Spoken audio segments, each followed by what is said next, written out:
What's up, folks? Good to be back. I have a really good one for you today. Someone that I've known a really long time, Odie Powell. I knew her as Catherine Powell way back in the day. I think I met her the first time I kind of remember is around the Tree Sound, Atlanta Tree Sound Studios. It was a solar powered studio. I think it's in the 90s. We zero in on that, I think, a little bit in the podcast. And then I would always see her at Christmas Jam. She was managing Nth Power. She had a club, Asheville, I think, Music Hall, it was called, that she started.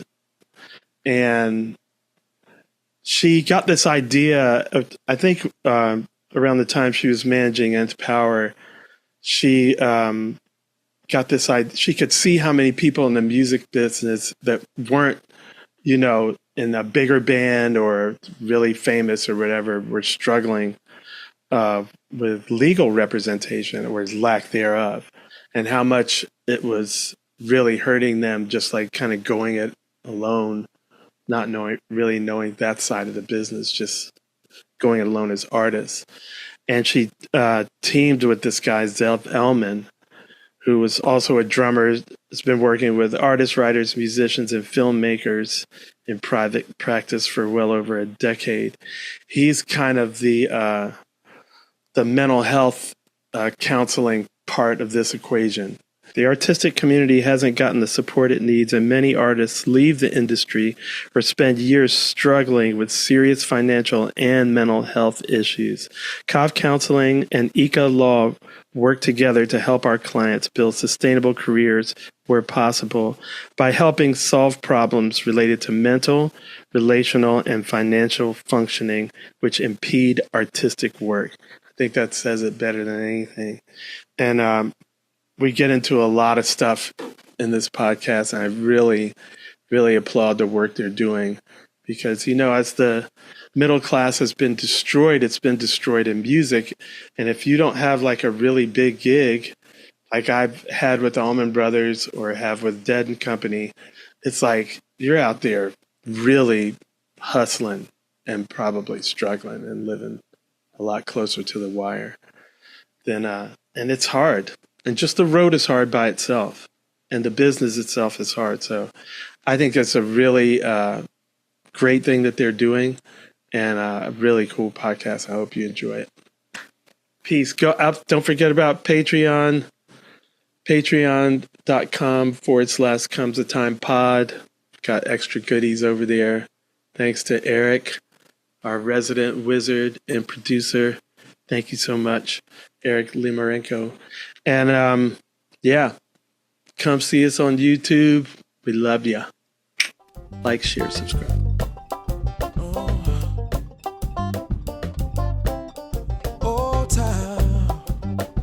Thank you guys for coming on my little podcast. Thanks for having us. Thanks for having us, yeah. Yeah, when we ran into each other last time, Odie, we were talking, I was just like, what are you up to? And you said, yeah, during COVID, I got my law degree or something like that, just like made this huge change. And you were saying stuff to the effect of you really wanted to serve the music community that you love so much, seeing that they didn't have, a lot of them didn't have and couldn't afford, as I couldn't for the longest time, like good representation. And I do want to get to all that, but just a little background, I want to, because I've known you, now we're figuring out like 20 years. Yeah. What was your initial, what got you into music? And we'll get up to like who you were working with or managing and all that stuff before you made this change. Yeah, I mean, originally, I think my connection to music came through my father a lot. My father was a huge Deadhead growing up. You're very involved in the Grateful Dead scene now. I think my joke is until I was in fifth or sixth grade, as far as I knew, the Grateful Dead was music. That was like the Grateful Dead encompassed all of what music possibly could be, but it had like such a joy to it, Yeah. and it made my father so happy, and it like really brought the family together. And some of my best memories are like back in the day. I don't know if they do it anymore, but like the mail order tickets, right? So that was Yeah. like a family ritual, right? Is like Yeah. enter the lottery for the mail order tickets, and then they would come in these like beautifully decorated envelopes or like the tickets, and we would pull them out and see what seats we got. And it was just like, and then we would go to the shows, and I would go to Grateful Dead shows, very, very young with my father, and also with my mother. And I would just look at the community, and I would look Yeah. at the way that people were relating to each other. And it was this whole like economy also, because Yeah. there was the food vendors and the art vendors, and it just seemed like, I think I made a decision very young. I want to be a part of this. And I did it, and I did it for all the things that's come along with. I've really kind of committed to, being a part of the music community and the auxiliary, parts of it as well. Yeah, that's beautiful because I love that whole thing about the Grateful Dead, that it's so artistic and everyone is participating in the creation of the art, from the tickets to whatever you're selling to what you're wearing probably, or what you made to, show the band, the sign or whatever. So that's really cool that you kept that all the way. Because when I started running into you was when I started getting into the festival scene more. And I didn't even know exactly what you did, but that's a lot. That goes on a lot, with all the people that I mean, and Right. people are doing multiple things. So were you like managing bands, tour managing? What were you when Yeah. at the point where you decided to make the change? Right. So I started managing bands pretty young. Like, I managed the band that I was in high school. I arranged all of our recording sessions. I booked all of our shows. I like, tried to systematize and create structure around it. And then, So wait a minute, you play too? yeah, I played drums. Yeah, What? Hold on, wait a minute. yeah, Wait a minute. All these years? Because, I'm yeah. a drummer. How did I not know So this? Zev is a drummer also. Zev's an amazing drummer and also a bass player. My peoples. All right. Okay. So, wow. After all these years, I found out you played drums. Okay. Continue. So you were doing everything with your high school band. Yeah. And And then I tried to go to college. It didn't really work out. I couldn't really make it to class and all that. So I started stocking shelves at a grocery store. And at the grocery store where I was stocking shelves, I met Laura Reed, who's an incredible singer, an incredible musician, and she was like performing in the cafe of like the local health food store yeah. where I was working in Boone, North Carolina. I don't know if you've ever Ooh. have been to Boone. Dude, Yeah. I played there a I saw you bunch. play Yeah. there with the Peacemakers one time, like Mm-hmm. way back or outside of Boone. Froze But my ass off. yeah, Yeah. That yeah, was really fun, though. I loved yeah. that, too. Um, and so I went up to her and I said, "Do you need a drummer?" She said yes, and I became her drummer. And then, as things progressed, I realized that she really had a lot of talent, and we had like secured some very good musicians. And I made a choice. I think I don't fully recall making the choice, but looking back on it, it was like a very decisive moment. I decided in like a moment or over a series of moments where I just said, I think I can be a real manager. I don't know that I Yeah. can be a real drummer. You know, Yeah. I Yeah. don't know, like I know that I have what it takes to be a real manager. So I said, let's get you a real drummer and let's see if we can take this. Let's see how far we can take this. And this is I'm 20 years old at this point. We're still very young. And we did it. Nice. We took it as far as we could take it. And during that time, it's when I met Paul Diaz from Tree Sound Studios, moved into his basement. We started making records at Tree Sound, probably around the time I started intersecting with you. Me and Paul were doing Yes. solar powered stuff at festivals. Yes. And just moved through like a bunch of different phases. The band that I was managing with Laura, kind of disintegrated.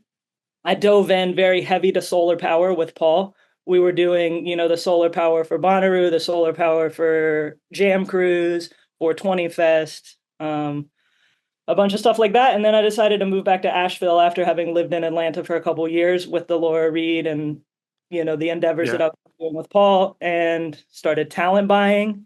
That's when I started. Kofi used to come up and play at Modaddy's. I was a talent buyer from Modaddy's, a little tiny 100 cap venue in downtown Asheville. And we started selling that place out like, 5-6 nights a week, and we wanted to grow. So me and several people from the Modaddy's crew opened up the Asheville Music Hall, did that for a while. And then didn't I play there one time? Sure you have. Peacemakers played there, I thought. Did you play at Stella Blue? I definitely played there. So it's the same building. We took over the Stella Blue. Okay. Space. Yeah, we took over the Stella Blue space and opened up a new club called Asheville Music Hall with the one stop in the basement. Got you. This is great that we're going. And sorry, Zev, I don't want to leave you out, but we were talking before you got here and trying to like figure out like how long ago and where we met. But this clears up a lot because I have these clear memories of you with Paul Diaz, Tree Sound in Atlanta. So there's that Atlanta part. But then there's also the Asheville part, but then there's the Denver part. Right. And I was like, my brain, it's not as good as it used to be. So I'm like, I feel like I know her from everywhere. And also Spirit of Sewanee Park. And so, okay, so I'm not crazy. And but, that's part of it. That's a part of, trying to make it work in the music business is like, you kind of have to, at least that was my path is, I kind of had to do a lot of things to make it work and be in a lot of places. And so what were you doing at the point when, I guess a lot of this happened when the pandemic hit? No, actually it was before pandemic. My decision to kind of orient myself towards my mission, which has never really changed so much, which has always been to like try to help support artists like do what they want to do and try to like take ideas into actualization and try to have a with the club, with the music hall, that was still also combined in the same mission. It's like have a space where artists can be themselves and make some money, and maybe it'll actually work. Everything I've done has been like an attempt, right? Let's see if it works. maybe this can like help like some actualization happen. So at that point I had sold the club, and my next kind of big like investment of like self was managing the Nth Power. And so I was and so that's another that's we did the Earth, Wind, and Fire shows together, the Earth, Wind, and Power shows, which you were a part of. So there's New Orleans. We got Atlanta, Asheville, Denver, and New Orleans. So so during that period, we were touring very, very heavily, and I remember, and this is a part of my journey towards health and my journey towards like a life that is more full and makes sense. Is I quit drinking. Like when during the time that I was on the road very, very heavily with the Nth Power. And I just started thinking very differently about like what health means, and starting to have different ideas about how I could contribute to a healthier music community, a healthier arts community, and riding around in the back of the van, and the drive between, this is like the like touring, like the drive between Kansas and Denver, you have some real clear thoughts. It's on one of those drives where I was like, what do we need? What do we really need? I had those moments where, and I'm glad you started with yourself. You were like, okay, let's subtract alcohol or heavy alcohol out of this equation. See how that, as I found, not waking up hungover is a real great start to going in the other direction. Right. So let's go. How did you meet Zev before this? Yeah, so After at the yeah, like kind of in the, as I started orienting myself more towards health, I got back into wanting to play music as part of having a full life. And Zev actually is one of my influences musically, and he helps make me a better drummer all the time. He teaches me lessons, and that's a big part of his life in musical education and pedagogy. And nice. so, and then he's a psychotherapist. We should hear some of his story too, because it's going to contribute a lot to this conversation. But he's a psychotherapist who has been working with artists and musicians in his own career. He's a musician himself. And then, as I went through the process of law school and social work school and opening this clinic, we decided we would be a good fit to work together and shared a lot of the same vision. This is great. I love it. Two drummers coming together. All right, Zev, let's hear it. So you were a drummer. When did this start? Kid, what age are we talking about? You got hooked. Yeah, I mean, I started actually with piano, and then early adolescence, I moved to drums, and just played in bands. Had a college band, and then got involved with like a wedding cover band or a couple of wedding cover bands, and just kind of did that while I was trying to sort of make money and be a rock star eventually, right? That was really the plan. And had a bunch of bands along the way toward that. The idea of playing in a wedding band was really just to support myself. And like what was an endless struggle early was money versus the dream, right? So like that's what faces every artist, and that's complicated in terms of emerging from like early adulthood to like adulthood, let's say like adolescence to adulthood, where there's a lot of expectation if you come from any kind of middle class background in this country. It's like, your siblings are doing certain things. They're whatever professionals and you're not. And then are you going to be serious? Are you going to do something serious? I was the only one to not go to college in my entire like extended family. So I know that feeling. Right. That's a huge thing. You're the only one, you said, and everybody else did. Right. Everybody. I was sure. I was like, I know what I want to do, but I can sympathize with you or empathize. Yeah. So that context, I think, faces a lot of artists. If we add a little bit, if we get a drop, I guess gendered with this for men, there's a particular journey with that in terms of, are you the man? Are you inhabiting your masculine? Are you if you're dating, are you providing in some way, right? Are you picking her up? What are you doing that's showing you that you have anything to offer, right? So yeah, there could be a lot of shame and a lot of like inadequacy kind of mixed in for a lot of years for a lot of guys who are musicians. And there's a lot of pain in that. Relationships aren't working and all that stuff. So that could spin out easily and derail people's dreams and careers. So I had a lot of experience with that and with friends and with colleagues, and so that was some of my journey. I also worked in production. Again, there was always like a tension for me in terms of like, how do you make money and how do I do something creative? Like how do I make this work? So for a while I was producing, and that was an idea. I didn't love every project, like that's a double-edged sword of producing. Right. It's like so you do it to make something, but you're not totally into it. It's not totally fulfilling you creatively, but you're doing it. But it could be somewhat fulfilling. So that was also a thing. And seeing people in that setting, you're kind of this moving into therapy. You're kind of you're moving projects along. People are can get stuck. You're facilitating the project. You're birthing it. You're kind of a midwife in a way. And you're in the studio with people for a lot of hours and cajoling and coaching and mentoring, and so a lot of kind of quasi therapeutic work was going on. So I was like, oh, maybe I can do this and actually like be able to pay rent more easily and not like have to worry about it every month, right? Exactly. I always say like managing bands is really babysitting and psychotherapy, and it's really not good if the the therapist is also doing tons of blow, so it doesn't work out so well. But that's why the mental health thing is always like a lot of my health was tied to, like, the road was so hard, and I saw what it took. It takes everything from you. And I saw what it was taken from the older guys. I saw the way to not do it.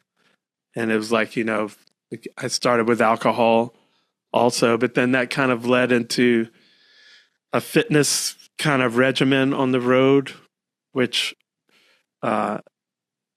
is harder when there's not as much money for you to go on the road, Mm-hmm. But I still have to, like, because it just keeps my head above water. So it's like, it was a gradual process for me. So let's get to when you guys, like, how did you, like, come together and go, hey, it seems like there's kind of two pieces that fit together. Like, I want to do this, I want to do this. And how did that happen? Yeah, I think, we just, in my life, at least, I was having a lot of these conversations. Something you just said, spurred like this thought in my head. It's like, it's not easy. None of this is easy, but the what not to do is like one step of the journey. It's like, I can look at the older generation and say, oh, I don't want to do that. Right. But it's like the creative aspect of, like, what to do. Like, how are we actually going to change it? How are we going to actually do something different? Is different. That's a positive framing as opposed to replace it with. Right. Because you're doing a whole lot of something. Right, exactly. You have to do it somehow. You can't just cut and cut and cut. Like, cutting is important and taking out is important, but you also have to figure out, like, a new way to orient towards, a new, like, set of values to imbue your work with, new touch points, new structures and foundations. So, I started having these conversations with a lot of people. Like, what does it look like moving forward? Zev being one of them, and one of the people that I was having these conversations with. And we do it every week. We talk about it every week. And as we're building the clinic, and as we're developing, like, our set of services and what we offer to the community, we're continuing to have these conversations. Is, what does it look like? What does health look like? In our conversations with our clients, they offer so much valuable insight into, like, what the challenges are.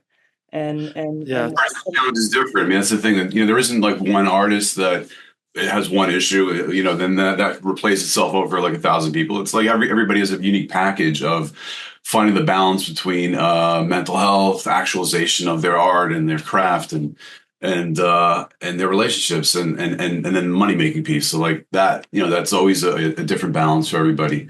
And each person presents, like, a new model or different insights, different tweaks that we have to sort of, address. And so there's a lot of discussion around that. So it sounds like when you say you have a clinic, it sounds like a one-stop shop. What's the short, like, if someone said, hey, this is ABC Clinic, what do they offer? What do you provide? What's, like, the nutshell version of what you offer to people? The elevator pitch? So what the way that we're presenting ourselves right now is, the name of our clinic is Kav Counseling, kavcounseling.com. We provide comprehensive counseling to creative professionals. And so what that means is we provide mental health and business support and legal support for individuals that are trying to make it in creative fields. That's really cool, because people don't normally see, unless they're on the receiving end of it, how connected those two friggin' things are. Because when you're getting constantly, I was talking to the guy that was pressure washing the house, he was like, I don't cut back. I don't use Dawn for this stuff. I'm still using. And I said, yeah, we're both still in that line of work where you have to deliver. If I start delivering work half the quality of what I formerly did, people would be like, what the hell? But I do all that before I get paid. Right. Then I deliver said work, and I like to think in ever higher quality, even if it's gradual. And then all of a sudden I get half the money, or not the full pay, or none of the money. Or it's like, that's hard on your It's hard emotionally. It's hard intellectually. You're trying to like, how did I get screwed again? Like, what am I doing wrong? Now it's my fault. It's just the whole, they're so wrapped up together, know? And I don't think most people realize that. Yeah, that's a huge part of the industry, I think. That issue also, the kind of scarcity, maybe mentality, the sense that there's not enough money to go around and that I have to maybe not give somebody what their full value is, or rip them off a little bit or something in order to make to be okay financially. That's definitely a huge issue. We've all gone through some of that, and it's really unfair. And if you juxtapose that to let's say into the non-music, non-arts world, it doesn't happen. You work, here's the fee, or you're hired, here's your salary. Yeah, money's there. It's just that unethical stuff just doesn't happen as much, and it's very, very demoralizing, I think, for a lot of artists. And that's another big piece of definitely what Kav works with. That's great, because one of the big enemies, if you can get through the drugs, the alcohol, the sex, the whatever, all the things. I see bitterness as a huge, it's like made me afraid to meet some of my heroes. Right. Because I'm like, wow, dude, you're so iconic, and like you have like, and I just think that's the mental health piece. Right. When you get demoralized so much, the bitterness can become a big thing. That can, to me, because I'm a believer in magic and elves and things like that, I think I could give you a tumor. Like you could create a tumor with bitterness and being demoralized, and it's hard. It's really hard. And it's like, it requires constant effort, and it can start, like that's one of the values. If you go onto the Kav website and you can look and see like the values that we've rooted our work in, one of the values is recognizing the good.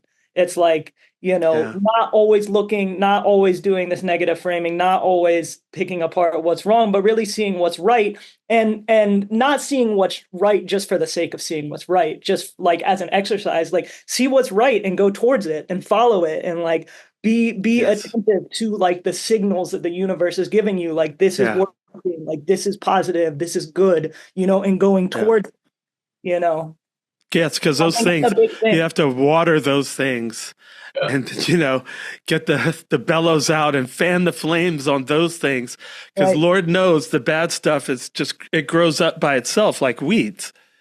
So while you're cutting that down, you also have to be like growing the good stuff, and it takes some. It's so hard to be objective, That's part of that, I think, where the bad framing, it's just like a why me, or all the good stuff will happen for somebody else, but not for me. When really a lot of that is just a matter of timing. Yeah. Like I've been a late bloomer for everything. I appreciate it more because it comes later. So I'm glad I didn't get all this young. I'd probably be dead. But my personality type, would not have been good to be famous. That's also, if I can jump in a second, that's also a big issue in terms of when an artist is successful, and like this expectation that it's going to happen before 25 or before 30. And like there's so many other trajectories, and so many people don't see that when they're that age. They don't know, oh, there's people who made it at 40. This guy Stephen Pressfield, who was one of our authors that we invoke a lot. He has the Bible, the War of Art, the book, The War of Art. And the War of Art. Oh, I got to get it. I love it. I've got to get that. Great book. But he had no success. He wrote the Legend of the Bagger Vance. He's a writer. He's a brilliant. And he had no success before 40, really.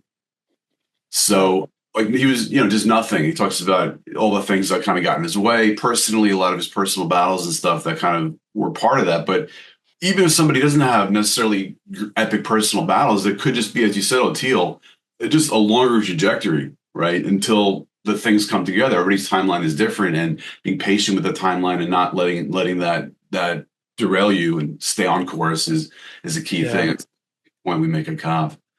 And a lot of it is like, what's making it? Like now, my idea of making it, Here's me really making it. I am well known enough that I could have a house gig in Boca Raton, Florida, 5 days a week, and everybody comes see me, and I never have to go on the road and just be with my kids and be in my own, like not be having to go on the road and still being able to make a living is my idea of making it.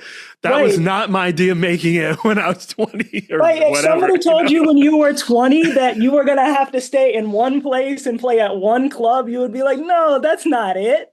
Right. And that's what I did for my very first gig. We had a house gig on the beach at a top 40 cover band called The Squares. And we played 5 nights a week. And I could have bought a house. I was too young and stupid. Oh, I had it made. Jeez. But, you know, I also never in a million years, because I come from a jazz rock fusion background, which was never going to make any money. I could have never seen myself playing a stadium, Gillette Stadium, with anyone. Who would that be with? The Grateful Dead? Really? I'd be like, somebody dosed you, my friend. If I had come back from the future and told myself, you're going to play Gillette Stadium with the Dead and Company, and you're going to be singing lead, by the way, I'd be like, somebody dosed you, my friend. That's not it. Yeah. So I learned a long time ago to let go of your surfing. And that's something that I kind of instinctively knew. I wish I knew it more consciously, because I would have let a lot of other waves go instead of fighting them, but that's something when I did finally start to get my shit together to be like, that whole things that are out of your control, you got to roll with it. But being able to discern that, it's, you have to be older to do it, unless you're just lucky that some people younger could do it. Yeah, you just have to put, I think, that's a lot of the work that we do with our clients at Kav Counseling is, like that's something that you have to kind of do all the time, every day. It's not something that you can really take a break on. You have to figure out how to, I like the surfing analogy a lot. Something I say a lot is to hold it loosely. You have to be able to know what you want and know what your values are and know what you're aiming for, but hold your vision really, really loosely and be able to, deal with what comes up. You got to be nimble, man. When I met Colonel Bruce Hampton, dude, whatever I was holding on to, either he ripped out of my hand or it just crumbled to dust in my hands. And I was like, okay, well, I got nothing now. He's like, perfect. Now we can start. So it's like, definitely hold it loosely, because the universe might be trying to give you something that looks like nonsense or whatever, and you don't realize it's gold. You don't realize it's the thing you're going to need. And to circle back around, I wrote a note on this, talking about, I heard this, he was like a preacher on the radio, but he said something that stuck with me. He said, comparison destroys contentment. And I was like, oh, wow. And actually, listen, I ended up turning it off when he veered off into this other thing. But that always stuck with me as about sometimes it comes late. I remember Morgan Freeman from The Electric Company. Remember that show? It was like a competition to Sesame Street. Rita Moreno. And this is Morgan Freeman, really young. You should go YouTube this. Okay. It was like a Sesame Street. It was their competition. Okay. Electric Company. And a young Morgan Freeman was the guy on there. I don't think he became like a bona fide box office star. Every time you put his name on it, you take it until he was gray.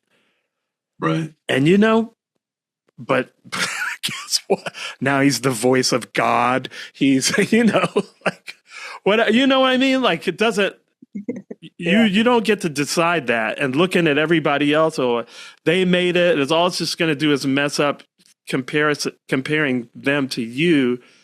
It's going to mess up you seeing your own journey clearly, And I wish I could have told myself that, my younger self that, man, just, you're doing the right thing already.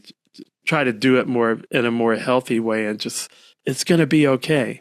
Right. Your time comes when it comes, and it's more right then for you than for whoever you're comparing yourself to, you know.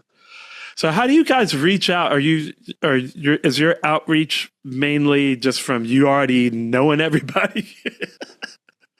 We're figuring it out. It's a really interesting place for me to be because, as basically a lifelong entrepreneur, as starting managing bands who nobody has heard of, to opening a club, to whatever. It's like, oh, now I'm back at the beginning again. I've been here before. I've been here so many times. Here I am back at the beginning. And I remember over the summer I was like printing out flyers and going around and putting them up in Bushwick and these artistic neighborhoods in Brooklyn. And there was a part of me, like half of myself was like, you're doing this again? Like, you're a lawyer. Like, what are you doing? You've been hanging up flyers since you were 15 years old. And then like the other part of me was like, this is what you do. This is how you do it. This is how you do it. This is like, so we're doing the thing. We're telling everybody we know. We're hanging flyers. Zev and I did a musical performance the other night. He played bass and I played drums, and we did like Nice.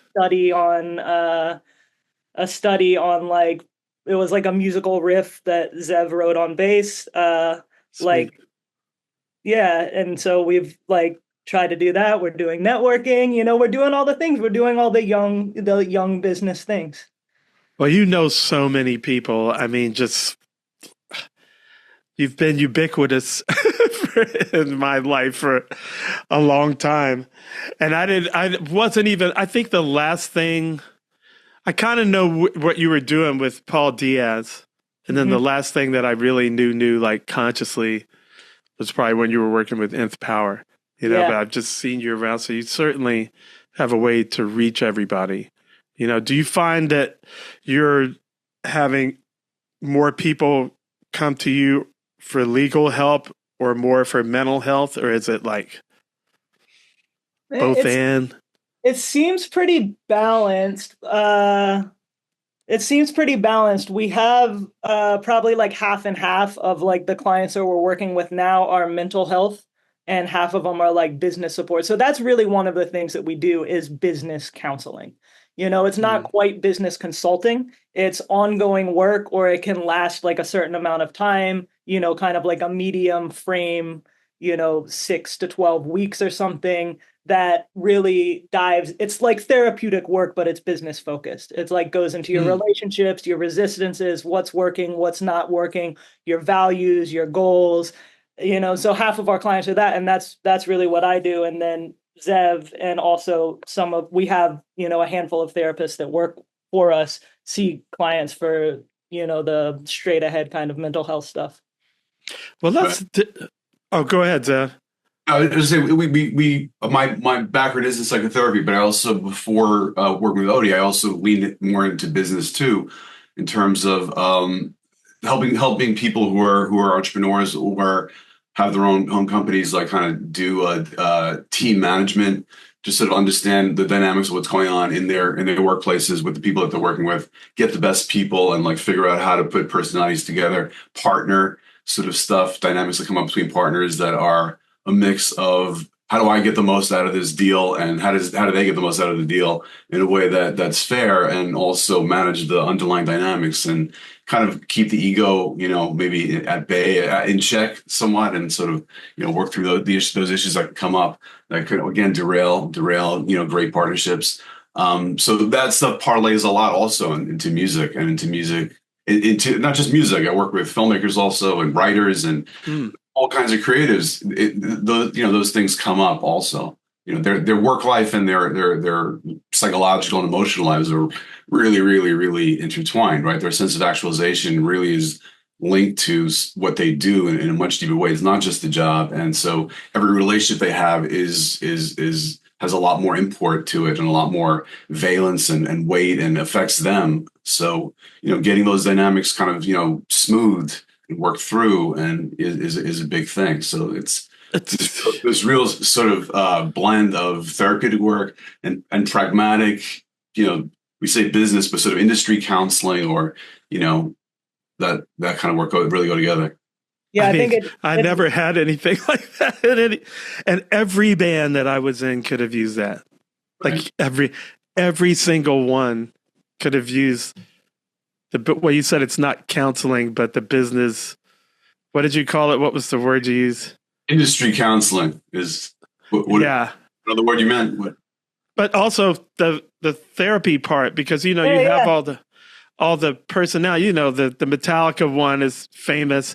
Right. Obviously we all know the drama, the Allman Brothers and the Grateful Dead is like, whoa, there would be an argument. All of a sudden, 1971 got brought up. I was like, well, I was 6 then, or 7. I'm out of this one. right. I'm out. So yeah, Um, could have used a therapist a long time ago. But even just like the business planning part, no one ever told me that. Like when I had Otelia and the Peacemakers, and I was doing everything. Manufacturing the CDs, writing, whatever, the recording. I was booking rooms, advancing shows. I had someone to help do the driving, but sometimes, I really could have used you guys to go like, okay, let's break this down. Like, what do you want out of this? Here's where we're at. Here's where we're like, that's an amazing thing to offer. Yeah, thank you so much. Thank you so much. I think it's really like what we're doing is really special, and it comes from a combination of me and Zev's experience, industry experience, therapeutic experience, business experience to really combine. And like what he's saying about the creative partnership being a very deep and complex relationship, and what you're saying about like being in a band, like I know that, like I spent my whole life managing bands, like that is a It's a complex dance relationship, and it's there's a lot of room for improvement, and to not just look at it strictly on a purely therapeutic level, or not to look at it purely on this is a business arrangement level, but to really fuse the two and help try to get to some place of health and forward movement, which is like you know how do we all get what we want from this relationship and this partnership? And we're all here because we want to be here with each other, you know Yeah. and like let's make it good, and let's make it right, and let's And and it maybe, doesn't maybe matter part if of that is like let's not make it our whole world. I think maybe this relationship doesn't have to be my whole world, and that's like an important work, and that's an important realization. And it's all individual and group specific, yes. but like this is really the conversations that we have with our clients and the people that we work with. And that's like on our particular scene, the religion, the dogma, the road goes on for it is your friggin' whole world. And I'm like, not mine. Yeah. Like I had kids really late, first one at 50. I drew a line. I was like, you don't get all my kids' time too. Like I started late. That's the luxury I have, that I realize that you'll take it all. You take it, but if that's my religion already and my dogma to give it all up, and I just like, I did a complete 180 on that. And I don't think it's very balanced. Sometimes you gotta go home and walk in the woods. Yeah. Like you need an A and a B. You can't inhale all the time or exhale all the time. You need, Yeah. That's a great analogy.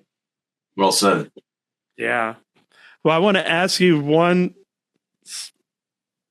You said you went back to your Hebrew name. Oh yeah. Because I had a big spiritual thing, and I don't know if that was the case for you, but I think a huge component of all this is the spiritual part of it. Like how do we balance our emotional, our physical, our business, our spiritual, our just mental, like intellectual, Right. Yeah, I think for me the spiritual work and the spiritual practices and the centering my life around, or incorporating in a large part of my life around spiritual growth and faith has been massive for me. I remember one time kind of like when I was making this transition and when I was like reorienting myself to the industry, I had like this huge whiteboard, right? And it took up like half my wall, and I had all of my to-dos on it, all the shows that needed to be advanced, all of the like things for the album release, like, whatever, everything that need. And I remember one time I just like walked up to it and I wrote spiritual damage and like circled it big. And I was like, Oh, I realized that like a lot of like how I was orienting myself and maybe how I was running the business and where we were was very, very depleted, and that we were doing like we were in some sort of I was in at least some yeah, sort of like spiritual agony that like, yeah, manifested itself as depression and anxiety and kind of binary thinking and needing it to be everything, right? Needing, like we yeah. were just talking about. So yeah, I think the spiritual work is really, really important. I know it's been a big part of your life, and it's something that Zev and I talk a lot about. Good. And it's a big part of our work. It's a big part of, what we stand for and what we're trying to help cultivate. I think if we don't water those things, we suffer. It's just, it has to be comprehensive. And the people that I see doing the best are doing it. Like you have the terrible examples, and then you have the great examples. And most of the time, the great examples, that part is a big part of it. It's like there's a way to let your love light shine, and it has to be intentionally cultivated. And you know, I don't care what direction. I'm omnidirectional, but do it. Pour the water on it. Like weed that garden. Put the work on it. So that's really good to hear you say that that's a part of it, because I felt myself withering. That's so beautiful. That you allowed yourself to just like, because that's not something you would put on a person that would make that kind of board would put on there so Right. big, right? Yeah. That says something about you, that you just were like, like, that's Yeah, cool. it was a big moment. It was a big moment. I was like, after I did it, I was like, did I just do that? Did I just like cover up all my work with spiritual damage and then circle it? Like, did that really just happen? Okay. Well, now what do I do? You can't go Just, back from that. well, some people can. I don't know, man. I tell you what, I am amazed, and I think we're so gaslit slash brainwashed slash peer pressured slash psyoped into like this whole materialistic, I can see a lot of people going, oh, I just had a moment, and erasing that, and Oh not wow. being like going, whoa, uh, let me take a picture of that and figure out, why did I just do that? Like, don't erase it. Like, contemplate it, And I think that's why people have midlife crisis. That's why they go deeper into whatever, the alcohol or whatever, or making this have to be all of it. Like, how do you tell what are some of the things that you tell people, like, for, okay, maybe you're making this too much of it. What do you advise them to, like, how to balance that out?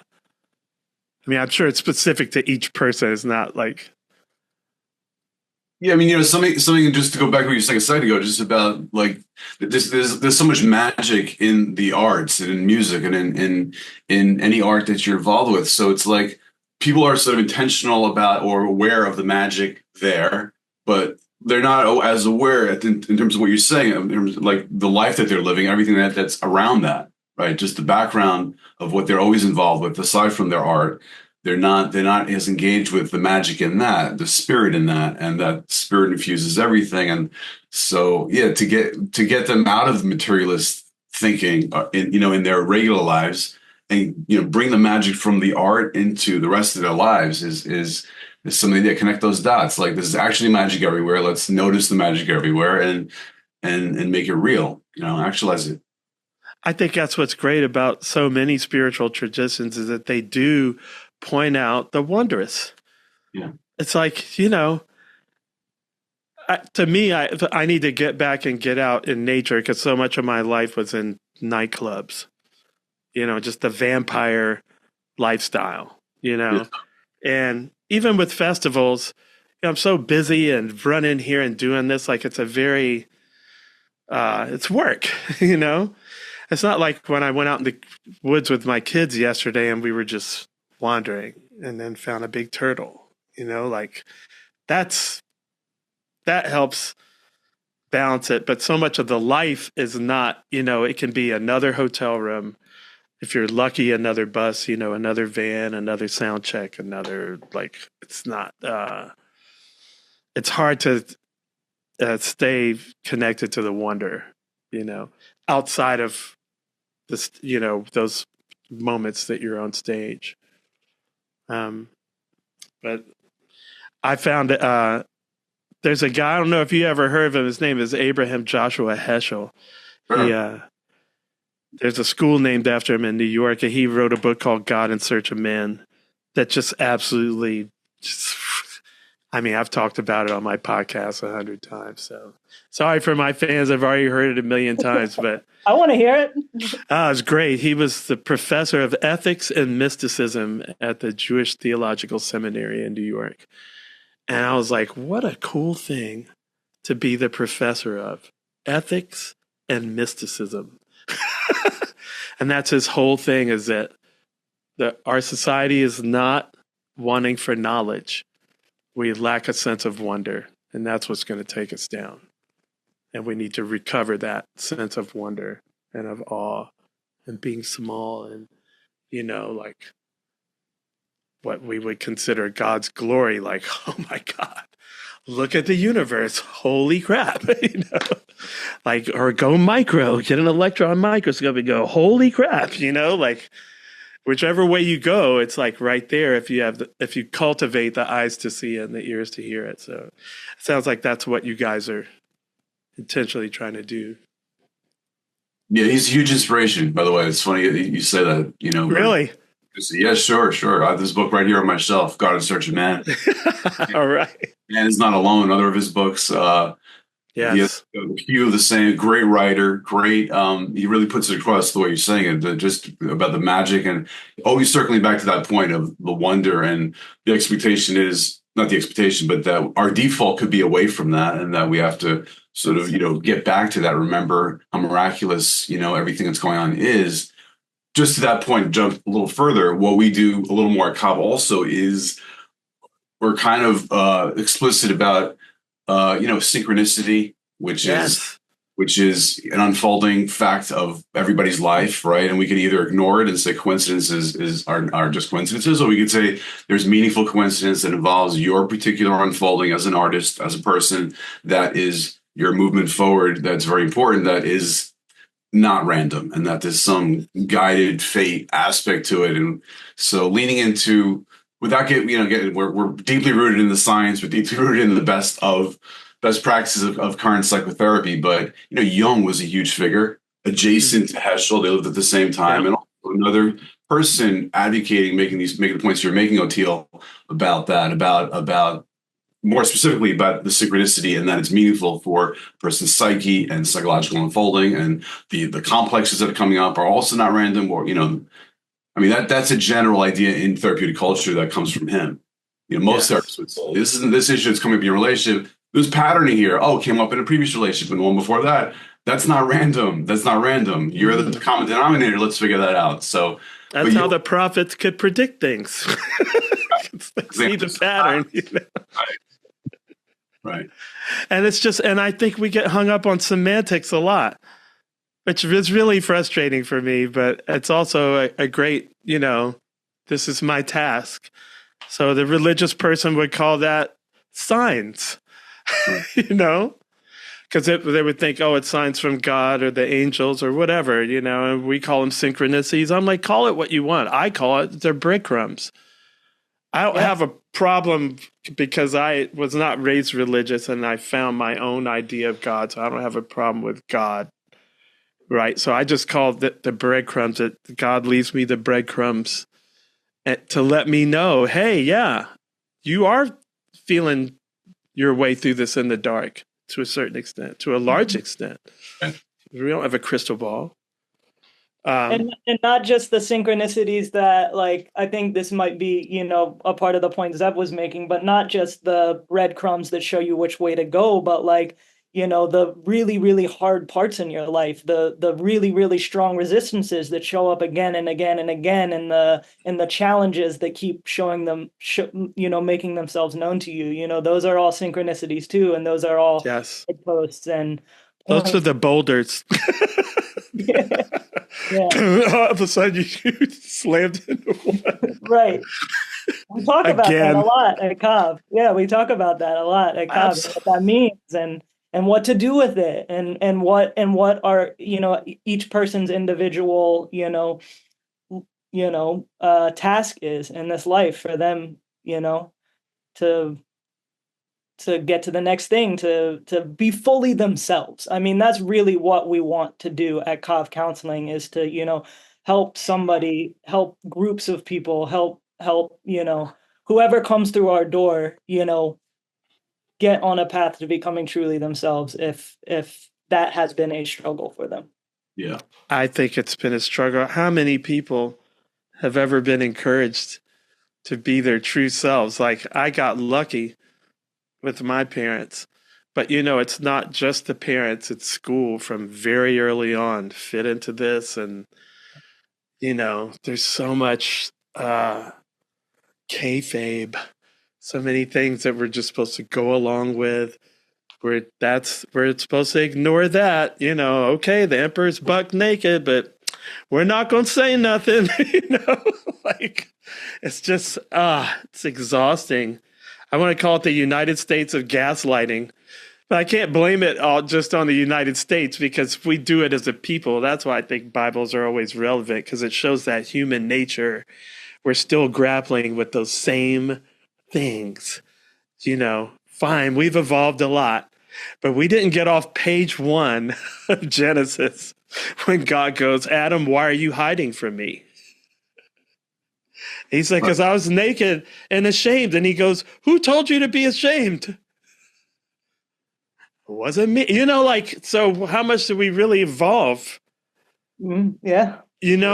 Spiritually, I'm not saying that the evolution isn't true. I'm just saying, that's what gets me about these spiritual traditions. I think that's why they endure it, because that's what they deal with. And I'm really glad that you guys are including that, because people I know, if you let any one of these multi-pronged things go, it could be, your downfall. I don't know. I needed to attend to all of them. So yeah. It's the mental, it's the physical, it's the spiritual, it's the financial, it's all those things, and it's not, it's not a small ask. It's a big ask, It's a big comprehensive. It's a big all-encompassing ask. It's pervasive ask. Yeah. That's help. What do you need help with? Everything. Right. So, that's we're also rooted in, Zev and I are both trained through like the School of Social Work, which is, kind of its own thing insofar as it tries to look at the person as a whole, as all, like the biological, the mental, the physical, the community factors, the systems within which you exist. So for us in the industry, we exist in a band, we exist in relationship with the record label, we exist in relationship with the industry as a whole, with the network of promoters, whatever. We have our nuclear family, we have our fans. That's like a whole other thing, so like this big, it's very pervasive, it's very comprehensive, but we try to ecosystem. We try to maintain that, that outlook of it. It all works together. It all deserves some amount of attention, and that, like, the work is ongoing and it's constant, but it's also small and intentional, and little shifts can lead to huge breakthroughs.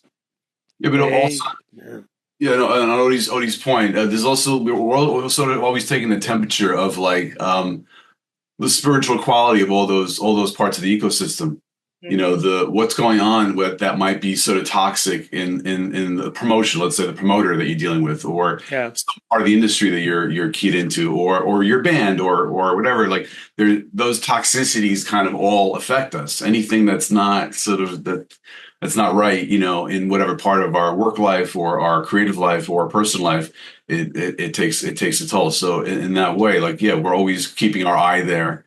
While we're being very pragmatic, we're always listening for like, what's the threshold of toxicity that this person is sort of dealing with, and we find a lot of correlations there with like, you know, what we call episodic, you know, depression or serious sort of mental health stuff really relates to that. You know, you know, undiagnosed PTSD or, you know, traumatic reactions, you know, really come from like what happened. Oh, in that work situation that spun out, and like how are you still playing that out, and you know, can we help you, you know, recover or repattern or just understand how that's affecting you. So yeah, sometimes with me, I notice like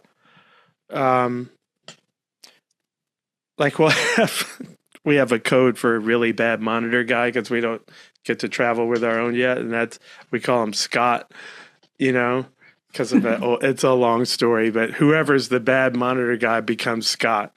And you know, a bad monitor guy can ruin your whole night because we're on ears, or even if you're not, like, we finally got it to where it sounded not terrible after a long sound check. And then when we get to the gig, it's all different and it's terrible again. And then maybe one person loses it, or a couple, or more. And I notice like some of this is in the booking before we even go out on the road. Like if you have me doing 5 in a row, if I get Scott on night 4 or 5, I might lose it. Whereas I wouldn't have if I wasn't that tired. Mm-hmm. So, you know, like, let's look ahead. Like, let's do, the older I get, like, can we do 3 in a row and then do 1 day off and then continue, you know, not 5 in a row. And then 1 day it's a really long drive and then another 5 in a row. And, you know, it's just like some of these things start before you even get on tour, because if you're too tired, it's a recipe for disaster, you know? Yeah, we can do better. We can do better. We hope that, like, you know, all of the, you know, continuing to have these conversations and to continue to work towards health will have, you know, a larger impact, you know, that it will emanate outwards, that like if we can be healthy, like individually, and we can, you know, notice all of these things, that it is going to lead to some bigger shift. And, you know, and I think we just have to stick with it. And it's not going to be obvious. It's not going to happen all overnight. We're not going to fix it, you know, like. No, but when ripples are real, you don't see how far the ripple goes out, you know, like you're here past a certain thing, but it's real. It does ripple out, man. I've learned that more. I wish I had been more selfless on stage, less in my own head about what was getting me down, you know. We just had a guy that came out and they told me it was his last show. He had the best time. He was in a wheelchair, and I met him the next morning at the hotel. And he said, yeah, I'll see you at the next show. And his friends were like, yeah, I don't think he's going to make it. And then he died. And they wrote about me and Melvin and a couple other people in his obituary, the last people that he saw before he passed. And I got to hug him, and I thought, man, I am never going to be in my own head when I go on stage again. I don't care if I have a migraine. I don't care, because I don't know if it's my last show, and I don't know who out there that it's their last show. And it just, boop, done for life. Wish I got there sooner. Sorry it took me till freaking 60, y'all. But, you know, I mean, a lot of this is intentional, you know.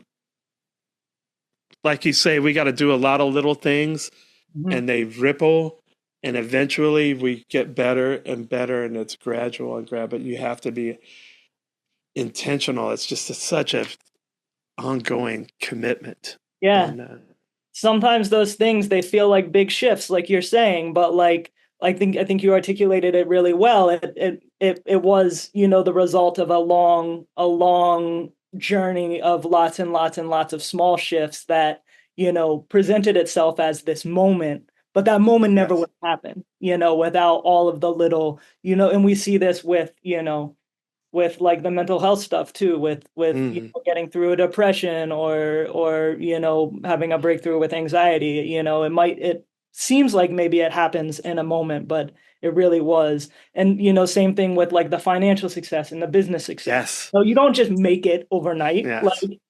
Like it's because of all the little things that you do. All the time it's farming. That's why, again, I love spiritual traditions. You go through the Bible and they just talk about, I tell people, I'm like, hey man, we're breaking up the ground right now, or we're putting the seed in. We watered. Me and Lamar did these songs 10 years ago that we just recorded in Iceland. But it was like, look, it wasn't ready yet. Plants bloom when they bloom. I wasn't playing with Johnny Kimmock then, or Tom Guarna, or Jaden Lehman, Right. or Weedy, or, Melvin Seals, or any of these things. Now is the time for it. Now, 10 years later, who knew? Another lesson in patience. Right. 10 years, damn. Like, whoa. But man, it sounds so much better now. Like I would do 10 years again in a minute. But it's like, all these little things. I think the big basic thing is the commitment. If you can make the big commitment to all the little things and then just like commit to doing all these little things. And like you say, then all of a sudden you're like, wow, hey, do I feel great right now? Is everything going perfect? It's right now. It's just perfect, isn't it? I've had a lot of those. I'm like, right now, life is perfect. Thought that there's not other stuff going on, but it took me a long time to get to that moment, that first one of those, man. A really, really long time. I didn't have people like you to help me do it. I didn't avail myself of it. It wasn't as one-stop shopping as you guys. So bless you for doing what you're doing. This is, I think, really beautiful and really timely and amazing. I think you guys are heroes. So. Thank you very much. Yeah, thank you. It's been a pleasure to talk to you and to catch up and to, articulate these lessons. Yeah. It's funny that I feel like people kind of are like magnets. They just like energy. They group up in kind of energy, and with Paul Diaz and Asheville and Denver and all the different energies, we just always been around each other like moths around the same flame. And then I guess we didn't get burnt and killed by the flames. So now we can help out. So is there really anything that we might have left out that you want to cover, or you want to tell people how they can find you? Yeah. I think we've covered a lot of ground. We are Kav Counseling. My name is Odie Powell. This is Zev Elman. You can find us at kavcounseling.com. We also have the legal support side of the work that we do. It's called Ikka Law. It's ikkalaw.com, but both of the sites kind of link to each other. Okay. Yeah. And we're here, we're based in Brooklyn, but we also, provide virtual counseling, virtual support, and we're looking forward to continuing the work. Excellent. Thank you, Odie. Thank you, Zev, so much. You guys are just great. So glad I had you on the podcast, and I'm here to help try to spread the word for sure. Amazing. Thanks for facilitating, and you seem really on the page in terms of getting all the spiritual stuff that's going on around the musical journey and the artist journey. Like you said a lot of insights that we've come to on our own here, but you dovetail really well with that. Well, thank you, and I really cannot wait to see you guys in person next time, because oh man, are we going to have some good talk about the elves, Heschel, all kinds of stuff. Yeah, we got to do something. No doubt, no doubt. Yeah, this is the beginning of a good collaboration between Kav and Oteil Oh, and the industry as a whole. absolutely. We read it. We need it right now. You could tell the huge shift going on. It's just massive. Yeah. And this is great. You're just like on the cutting edge of it. You're the vanguard. So I love it. And definitely happy to be a part. All right. Bless Yeah. you guys. All right. Enjoy the rest of the day. Thank you so much. You too. I hope you have a great Thanksgiving. Great speaking with you. Take care.